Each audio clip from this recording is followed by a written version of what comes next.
This weekend project starts with this old dresser I picked up at a garage sale, and it's been sitting in my garage. But first thing I need to do is take those drawers out. I want to get that hardware off because it's old and I got something better planned for it. Next, I want to use this board because I need to trim the top of the dresser in order to get nice smooth edges because I plan on redoing it. All I have to do is set this guide up and use it along my saw to set it up and get a nice cut edge. I want to do that on the front edge and both sides.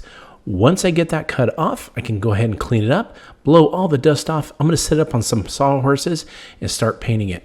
I want to go with a nice black color. It's going to be really dark, and I put a lot of paint on there. The best way to do is get some nice quality cabinet paint. Once I do that, it's definitely going to take 2 coats, but I want to get sure I get all of the inside, outside, and all those little grooves, so I had to take a little chip brush and just get them all marked off. Once that's dried up, I'm going to cut some 1x6 boards, 62.5 inches long, because I'm going to make a new tabletop. All I need is 3 of these. Those will go across the whole top. But I noticed right in the middle of the dresser, the top sags a little bit, so I need a shim in there. The best thing to do is take some wood glue, put it all the way around, and I'm going to take some 1/4 inch board, and I'm going to set that down there. I want the glue to set up really nice, but I'm also going to use some brad nails to hold it in place. That glue is going to make it solid and give something good for my boards to sit on. I also need to glue the edges. I'm going to use that chip brush that I used earlier and smear all of that wood glue on the sides. Once I do that, I'm going to start with the first board, set it close to the front, right where I need it, and nail it with the brad nails right on the middle and the ends. I'm going to do it again, like I said, with 3 boards. Once I get that top in, I'm going to put a trim piece on the side with some 1x2s. Cut them with the 45-degree miter, and then it's time for sanding. I'm going to get all the sanding done. I'm going to start with some 80 grit, and then I'll move up to 220, give it a nice smooth look. Once that's all done, I want to make sure that I blow it all off, get all that sawdust because I'm going to stain it. So once all the dust is gone, I'm going to choose my favorite color, which is pecan, and I'm going to start putting it on. Now, I don't use a brush, I use a towel because I feel like I can get some more penetration on the wood grain with it. Want to keep going nice and smooth. Don't stop because you don't want it drying on you. If you have any excess stain, you just go ahead and remove that. Once I get all that stained up, I'm going to let it dry for a couple hours, and then I'm going to put some clear polyurethane on. Now, this poly goes on and it looks milky, but don't worry. Once it dries, it's going to look nice clear, and it's going to give it a nice professional finish. Now, this is time for it to get ready for the drawers, and here's that new hardware I was talking about. It looks good. It's got a champagne finish on it, and I think it looks awesome. Once I get the hardware on, put the drawers in, time to decorate. Remember what that old dresser looked like? Well, guess what? Here's the new one right here. And it looks absolutely amazing. I love the decor and how it turned out. It looks really great under the window, and my wife decorated it, make it look really nice. And I love how this tabletop turned out. I think this dresser turned out great, and don't be afraid to do your own upcycle someday. I saw this dresser on Facebook Marketplace, and I knew I could bring it back to life. So I brought it home, set it on some cardboard, and it's time to get to work. First step, take out the top 3 drawers. I don't need those. I want an open space concept, but I'm going to keep the bottom 2, but then I need to remove the hardware from the 3 drawers and get that cleaned up for shelves. I also want to save the handles. Instead of buying new handles, why don't I just refinish those also? I'm going to take them off, even if I'm not going to use them all, and I'm going to paint them.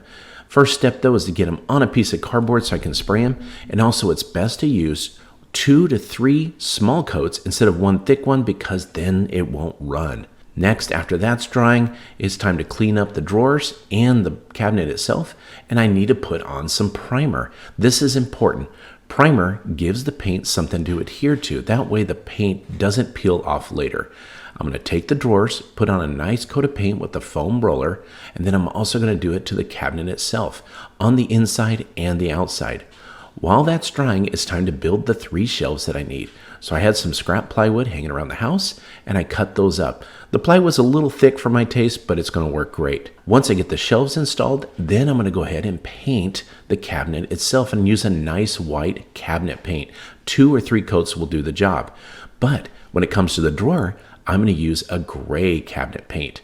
I want it to stand out and give it a two-tone a little bit. So I'm going to get that painted also. This one only took 2 coats. Now here's the key to this whole project. I'm going to build some new doors for the cabinet itself. Using a 1x3, I'm going to cut those to pieces right there, make 2 of them, and put them together. I'm also going to mark where I'm going to join the pieces. I'm going to use my nifty Craig jig. I love this tool. It's great.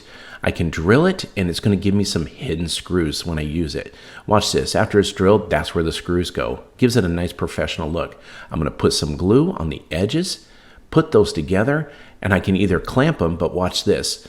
When I put them together, put some screws in there, and then I join them together with those screws. You can also stick some wood dowels in there to hide the pieces. Now these doors are also going to get the gray paint, so I'm going to get those painted. Once they're dry, on the back side of these doors, I'm going to put some chicken wire. I'm going to use my pneumatic stapler to put them together. Once I do that, I can put it all the way around, and it's going to look really good, but we want to make sure that it is secured. I'm going to go all the way around the edges and make sure it's nice and tight. Now I'm going to take the handle that I painted and I'm going to install that right there. And it's starting to look really good. The same for the drawers. Doesn't that look a lot better how it's all painted? I'm going to get this installed, make sure it's nice and tight, and then I got to put the hinges on the doors. These are just small 1.5 inch size hinges. They're working perfect. Put those in. Take the cabinet inside, and then I'm going to install the doors straight on there. Do you remember what that cabinet used to look like? Well, here it is, and look at that cotton bale. I love that little decor right there. It's great to turn this into a farmhouse kitchen pantry. I love how it turned out, especially with the white and the gray. My neighbor had an old dresser across the street, but I knew I could fix it up, and the first thing I got to do is get rid of all the rotted and torn up materials. Then I got to take off all of the hardware and the doors on the bottom. I'm not going to need those for the transformation I'm going to make. I also want to get rid of the hardware on the drawers. Now on the top of this, it was pretty beat up. It had been out in the rain and the sun. So I started with 80 grit sandpaper and started going up and down. Once I got it all sanded off, I also needed to go with 120 up to 220. Now sanding produces a lot of dust. So the next thing I did was make sure I got my air hose out and got all the dust off. Got to make sure we get that clean as good as possible. Now I wanted to get rid of the railings that were on the bottom because I don't need those. I want an open concept. So I cut each one of those and pulled them apart. Next, I got some Lawan plywood. This is great for shelving. I wanted to put this on the bottom because it's also waterproof just in case anything spills on it. Once I get it in place, just some small staples will hold it exactly where I need it. Next, it was time to prep for painting. I'm going to fill all the holes from all the hinges and everything like that. And then it's time to go ahead and put the primer on. Primer always goes before paint. You need something to adhere it to the cabinet. The next step was to put some good high quality cabinet paint on there. Once that primer's done, you just go ahead and put all the paint on. This one took 3 coats. Next, it was time for staining. I wanted to add some shelves on the middle, and I wanted to go with a dark stain, so that's why I went with walnut. So I'm going to do all the boards for shelving and that Lawan plywood on the bottom. It's going to get some stain also because I want every one of them to match.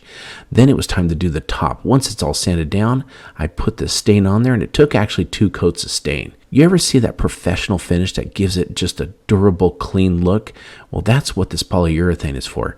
You put that on, and it's going to give it a nice, shiny look to it, and it's going to make it nice and durable. A couple of coats of those. Now it's time back for that middle shelf. I took those boards that I stained earlier, and I put them in place and used a few brad nails to hold them down. Now it's time for some new backing. I got some of that Lawan plywood extra hanging out, so I grabbed some of that and cut it to size. Again, some staples all the way around the edges will hold it in place. Now it's time to get some new hardware. This is really inexpensive, and it changes the look, and it's black so it stands out. Now the drawers need some liners in there because it's kind of rotted out, but it looks good. We're going to close that up. You remember that old dresser in the driveway? Now look at this. What a transformation. I love how it turned into this kitchen island buffet table. It just turned out absolutely amazing. There's no reason to throw an old piece of furniture out when you can look at it, use your imagination, and upcycle it into a work of art. Whenever my wife works on her art and crafts, it gets kind of messy and it's not organized, but I've got a solution. First thing I'm going to do is take a 1x6 and cut it at 35 inches. I'm actually going to need 4 of these because these are going to be her new craft table. So once I get all 4 of these, I'm going to line them all up, one in front of the other. That's going to give me 22 inches of table. Once I got those lined up, I need a 1x3. I'm also going to cut that at 35 inches. Each one of these 1x3s, which is 2 of them, is going to go up and down the side of the table. I'm going to use glue because glue is such an amazing adhesive. I'm going to set that over on the side of the tables, as you can see from the 4 boards. Once I got in place, I'm going to use brad nails to hold it. Doesn't take much. Now it's time to do the top and the bottom of the table. This is only 17 inches. Again, I'm going to put some glue out and put it in place. What that's going to do is join all 4 of these 1x6s together. We're going to let that set up, and here's our table, but it's upside down. Now I need to build the legs for the table inside the frame of the table that I built. I'm going to set 2 boards on the inside, and there's going to be a 12-inch board that's going to go in the middle. We're going to set that in place, again using glue to put it, but I need a space on each side so that the table goes in together. Now it's time to grab my Kreg jig. I love this thing. It's great for doing pocket holes and pocket screws. Just use it and drill in. It's great as a guide and helps me hide the screws when I'm putting some tables together. Look at that. You don't see them from the other side, but you'll see them from the front. So what we're going to do is clamp together the frame of the legs of the table, and I'm going to use these pocket hole screws to put them together. It's easy to do, and you can't really mess it up. And look at that. That joint is super strong. The next thing I'm going to do is take some glue, and I'm going to put some wood pegs inside. It's really going to hide up those holes that I cut. Now you think you're sticking out now, but watch this. A little bit of sanding, they disappear, and it's great. I can get ready to paint it. Now I want to build the main frame of the cabinet that I'm building that the table's going to go against. I'm going to use 1x6s again to build the frame, and I'm going to put some shelves inside with them 1x4s. As you can see, there's a gap, and I'll show you why. Once it's all super strong and ready to go, I'm going to go ahead and paint the legs and the table and everything like that. Now I'm going to put down a primer first, and that's going to help the paint adhere to the wood. But one thing I'm not going to paint is the top of the table. I want to go ahead and stain that. And I want to make it dark because it's going to stand out a little bit from the white paint of the legs and the frame. When using stain, I do use a pre-stain and put that on. It helps this smooth over. And I don't use a brush. I actually use a towel because I feel like I can smear it on and make it look nice and make it more even. Once I get the table all done, it's time to put the hinges. Here we are back to the legs with the cross members, and I'm going to use a piano hinge. Take that, put the piano hinge on, and use the screws that are provided. Now I'm going to adhere it to the bottom of the table. Using the piano hinge again, just put it on there. Now it's time to put the table with the legs onto the frame using these brackets and these hinges, and it's going to give it a nice farmhouse look. Once I get this all put up, I'm going to set it onto the wall and mount it with some screws, making sure it's level. Now watch this miracle that's going to happen. I'm going to open the legs with the latch first, and then I'm going to open the table, and look at this. That is the greatest, coolest Murphy table I've ever built, and I love it, and it's got perfect storage. Now, remember that mess we had in the beginning? Look at this at the end. I can put all the crafts in there, and it's the perfect height for working on the table. I was out looking through yard sales, and I found this dresser. What I wanted to do was first make sure I brought it up to my level and get all the drawers out so it's easy to work with. Once all the drawers are out, I noticed it was really gross on the inside, and I took my air blower and got it all out. Also, the bottom was actually in rough shape. It had some duct tape, and the shelf was just made of this cardboard material, and I needed to get rid of that. Also know that I didn't need the middle drawers. The first top one I'm going to keep, but the other ones I'm not. So I used my oscillating tool to take away the framing. Once I got that done though, the next step I wanted to do is take a piece of 1/4-inch plywood, and I'm going to cut that and make my new shelf. That way it's stronger than the cardboard, and it looks good when it gets put in there. All I need to do is mark it off, use my skill saw, and get it cut just to the perfect length. Once I do that, I set it in place, and it looks great. Next step though is to go ahead and prime the whole project. You've got to put on a good primer. If I were to paint it, the paint could actually peel off. So I put this primer on. It's going to hide any stains and allow the paint to adhere really nice. Once I do that, then I also made sure I got the shelf in place with a few brad nails. The next step was to go ahead and put the paint on. Made sure that primer dried overnight, and then I used the paint, and it's a good quality cabinet paint. That's the key. Once I get that all on the sides and rolled on, I made sure I did 2 coats. Next, The perfect solution was to get the shutter out of the garbage can, and I cut it to size. And then I want to paint it. And it would have been a hassle to go ahead and brush it or roll it on, so I use spray paint. It goes on really nice, and it just takes 2 coats. The great thing about using spray paint is it's also an oil-based spray paint, and it gives such a nice satin finish to it. Once I get this side painted, I painted the other. And the great thing was I only needed actually 1 coat on the front of these drawers. I'm also going to put some new hardware on. That way it matches throughout. I'm actually going to put those poles on the front of the shutters along with new hinges, and I'm going to put those on also. Look at this. It's looking actually really good. Now I put some hooks on the side to hang my barbecue tools. Put that down. It's also great to put my wood chips in. I can seal those in the bottom. Anything that I want. Close those doors. They're out of sight.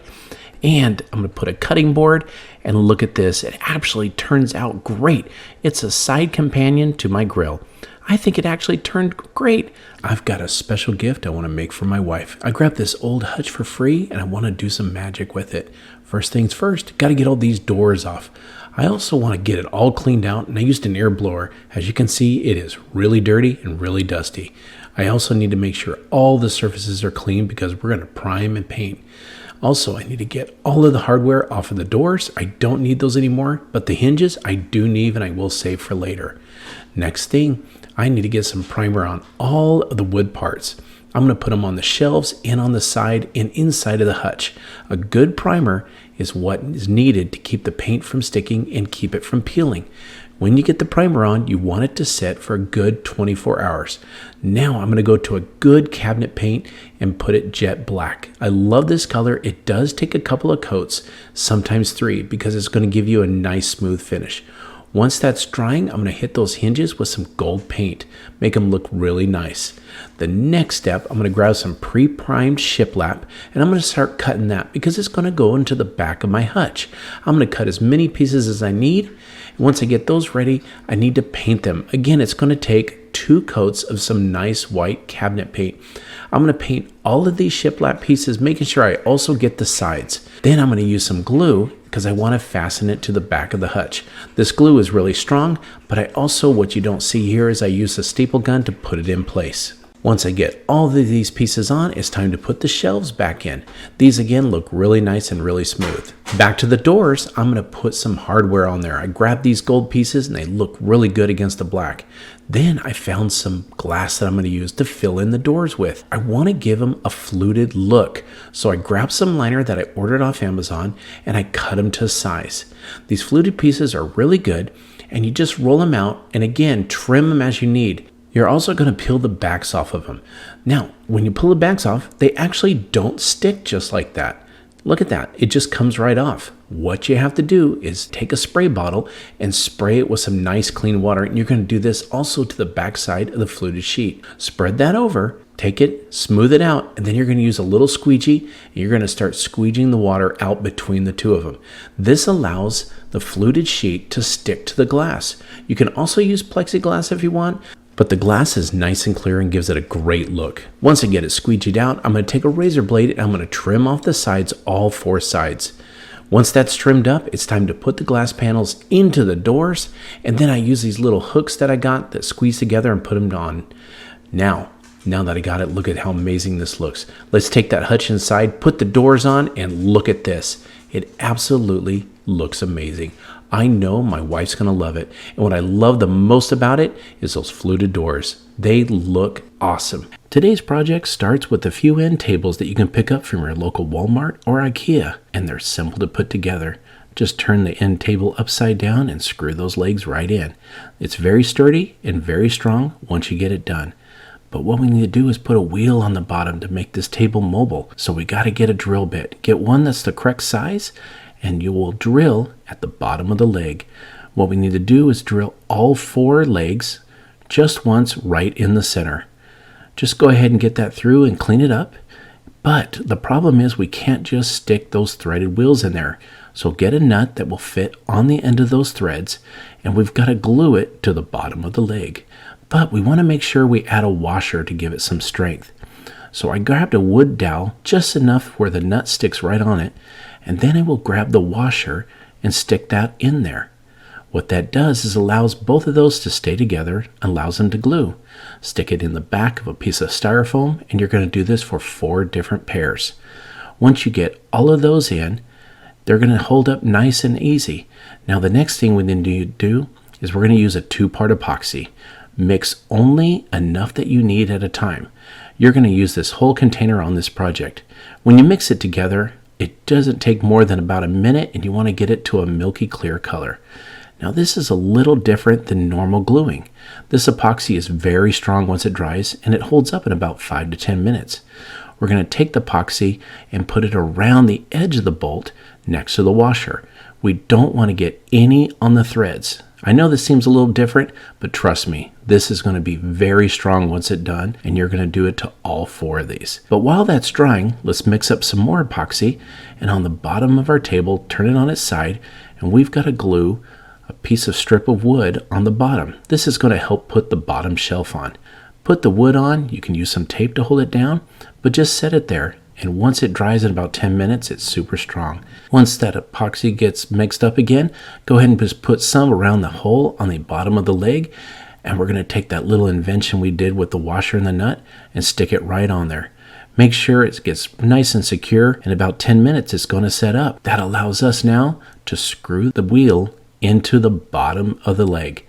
The great thing about that is it's adjustable. You can screw it in and out to keep it from wobbling.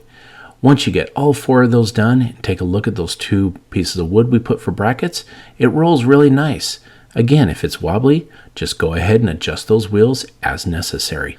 Again, it's time to mix up some more epoxy. We've got to join these 2 tables together. Promise you that's great because we don't need a lot of screws or nails for this project. Just a bunch of epoxy glue. Once you get it all on there on all 4 corners, go ahead and stick the other table right on top. Now it's going to be a little slippery with this. If you need to use some tape to hold it in place on the sides, go ahead and do that. But make sure you get it adjusted, clean up any excess glue that you have, and go ahead and just let it sit there. Once it dries up in about 20 minutes, it's super strong and it's time to paint it. I went ahead with the gray color to help match the decor around our house. This first coat is basically just a base coat. It's not going to look the best, but once you get on there and you do the second coat, it's going to look really good. Now it's time for that bottom. Look at that color on the paint. It looks really good. But I went ahead and put these 3 boards in for the base, and they sit there really nice. It also gives some strength, but it's time to finish the top. I don't want to paint. I want to use some contact paper. Go ahead and peel off the first layer right there, set it right on the edge, and you're going to put it in. Now, if you got a little plastic squeegee, use that to get any of the wrinkles or air bubbles out. Just go slow on this. The better you do, the better it's going to look. Now, if you get some wrinkles, don't worry. Take the squeegee, work towards you on this. That's going to get all those air bubbles and all those wrinkles out. Once you get it laid over, put the excess over the top, and that's not a problem. We'll just take a razor blade, put it right up against the edge, and cut it right off. The sharper the blade, the better it is. Now guess what? It's time to set this up. Look at that beautiful DIY kitchen island. It just turned out great. And the best part about it is it can be wheeled around. Paint turned out great. And I'll tell you what, my wife absolutely loved it and get a lot of our stuff off our countertop. Today's project had me going down to the hardware store to grab some tension rods, also some 1x6 pieces of board. First thing I want to do though is I wanted to cut each of these 1x6s at 24 inches. I'm going to build a box and I need all 4 sides to be equal lengths. Once I got all 4 pieces cut, it was time to form the box. I got the top and the bottom, and then I put the sides on. And the way I fasten them with my brand nailer, and I put all of those in with 3 nails on each side. I also cut another board, and I put one at the top and the bottom so that I can make some strength with the box. Cut one last piece and I made a shelf with it, and I put that in and cut that. Next I went to some 1x4s and I cut 2 of these pieces because I want to make a drawer. I also got some wood glue out and put that down so that I could put my braces on there with little cut pieces of 1x2. Once I got those nailed in, the glue's going to set up in about an hour and make it really strong. Next, it was to take those 1x4s and I got to build a door that's going to go across the whole front. So I took 7 pieces and I'm going to build a brace also for those. Once I get those in, I'm going to brad nail all of those down and put them and make them really strong. I also want to make sure this door is really strong, so I'm going to put more than 1 nail in each of those. Also, I did lay some glue down to make it strong, but I need to cut this door in half. So I cut it right down the middle, pulled it apart. Next, I traced out an outline of a coffee mug. Take some black craft paint. I'm going to go ahead and just paint that all on there. I think it turned out really cool. I love adding that special little decor to all of my projects. It kind of just gives it a little bit more to it when you take a look. It actually turned out really nice. I like it. It only took 1 coat of paint to make it good. Now the door that's on the bottom, it's time to put the hinges on. I always want to make sure that I pre-drill because I don't want to split any of the wood when I put the screws in. I'm going to put a hinge on both sides of this. Next, I want to make sure when the door opens that it doesn't flop open, so I grabbed a little black chain and put that on. Now, the kicker right here is on the tension rod. This is where I'm going to hang my cups from. I'm going to put those brackets in, and it's adjustable, so I can put it in there with the little bumpers on each side, put it in place. I can make it smaller, tighter, but it looks really good in there. I'm going to put some knobs on these doors. That's the last one. And then I'm going to take it inside and mount it. Once I do that, I'm going to grab some hooks, put them across that tension rod on the top, and I'm going to start hanging my cups. And it's also time, once I get these hung, to go ahead and decorate. I'm going to put some of my coffee pods in there also and put a little sign, close it up. Look at that. Actually looked out pretty good. I like how it turned out. And the cool thing is the doors open really nice and smooth, including the bottom one. And look at that. Super cool. I can actually leave it open as part of the decor, and it turned out nice. I can change all my mugs, and I just like how smooth it is when it closes. And the cool thing is, it looks like this little smiley face is looking at me. I can actually not unsee this from now. Run down to the hardware store and grab a stick of oak. This is a 1x2 by 9 foot long. Also going to get some of these command hooks. They're great and non-permanent. I have this end piece on my cabinet on the top and the bottom, and I know there's something I can do with it. First thing I'm going to do is measure my cabinets, and I'm going to make a couple of marks at 31 inches. I'm going to cut 2 of these boards at this size. If I need to go ahead and sand the edges, I'll do that. The next 2 are going to be the top cuts, and those are going to be cut at 20 inches and 3/4. I'm going to go ahead and join those up, but first, I'm going to put some glue on the end. That's going to make this joint super strong. So all it takes is a little glue on the end, and then I'm going to use some brad nails. 2 of those inside will work just fine. Once I get those all done, it's a strong joint. No worries about it breaking. And I'm going to size up all 4 of them. I'm going to put a railing down the middle. I did run out of oak, so I had to use some pine wood. Once I get that done, I'm going to go up about 5.5 inches and measure across because I'm going to put a railing on. Again, I had to use some pine wood for this. And once I get that on, it just takes 1 brad nail on each side to hold it together. Now, once I got those on and it's super strong, I need to use some pre-stained wood conditioner. When you're using pine, it's a soft wood, unlike oak, which is a hardwood. When I go to stain the pine, it's going to be all blotchy.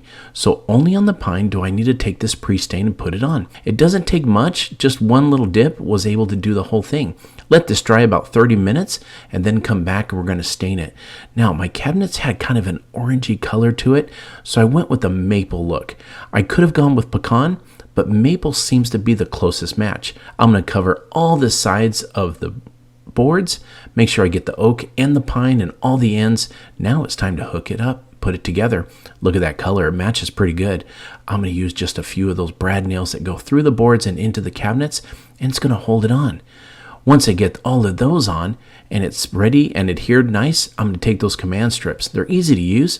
You just got to peel off the back on one, put it on the hook, and then make sure it's nice and secure, and then peel off the other edge. Then you can take it and put it on the cabinet. I'm going to go ahead and put 2 of these on, and they're actually really great. They stick good. They're also removable and not permanent. Now take your family cookbook or any book that you like, put it in there. I'm going to use some of those oven mitts. That's what that railing was all about. And then I'm going to use those command strips and hooks to put on some of the utensils that I use the most. And I tell you what, this thing turned out so well, and the color matched so good, it almost looks like it was built in. I think it turned out great, and I'm actually really happy with it. I was driving down the road the other day and noticed this chair sitting out for free. There's only one of them, but I got a great idea for it. First thing I'm going to do is remove the support that's holding the backrest. It's only 2 screws and it was easy to take off. Next step is to take my oscillator and cut off the back of the backrest. Then I'm going to use a drill and drill through where the seat was being held together. I'm going to pull this little plug out, but I want to leave the hole because I've got an idea for it. Next step is to take some 80 grit sandpaper and sand down the top of the seat because I'm going to restain it. Once that's done, I'm going to move up to 220 to give it a nice smooth look.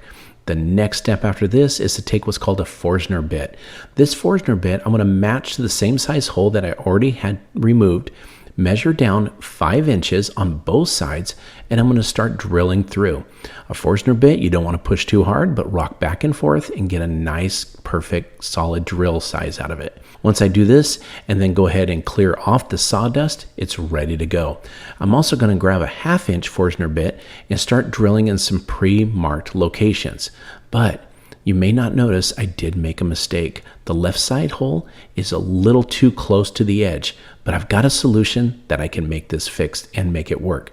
I'm going to take the sawdust that I had drilled through, I'm going to put it in a cup. The sawdust is the same wood that I used when I drilled through. By mixing some wood glue together, I'm going to mix it together to make it kind of like a little bit of a Play-Doh. Then I'm going to take this, after I put some wood glue in the hole and mix it all around, I'm going to take this little putty that I made and I'm going to pack it into the hole that I want to get rid of. I'm going to stuff it in there with the popsicle stick and then try to level it off on the top. I need this to dry for about an hour. While it's doing that, I'm going to take the legs and all the supports and I'm going to put a primer on there. I'm going to use a white primer and let it dry a good couple of hours, and then I'm going to take some nice cabinet paint and give it a nice smooth finish, and I'm also going to put 2 coats on there. As you can see, it's looking really good with just that first coat. Now it's time to sand down that little plug that I got rid of. Once it gets sanded down, it's going to look really good. When I stain it, it's actually going to look awesome. But before I stain, I want to get some pre-stained wood conditioner. What this does is I'm going to put this all around the top of the seat and it keeps the stain from blotching. This is definitely something you want to put on and let dry for about an hour.